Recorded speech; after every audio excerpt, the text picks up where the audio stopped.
Friends అందరికి ఈరోజు నేను ఏం చేసిన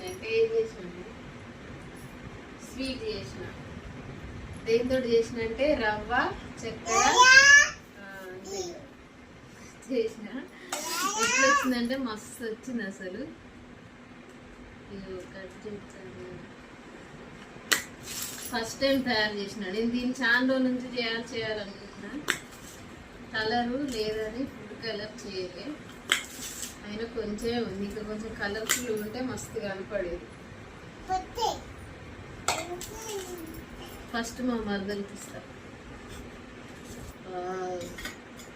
కట్ చేస్తే ఎట్లా వచ్చిందో చూసిరా, మస్తు వచ్చింది. దీన్ని రవ్వ బర్ఫీ అంటారంట. నేనైతే ఫోన్లో చూసి చేసిన. మస్తు ఉంది, తిను. మరదలకి ఇస్తాను కానీ మరదలు వీడియోలకు రాదంట. అందుకే అమ్మకి ఇచ్చిన.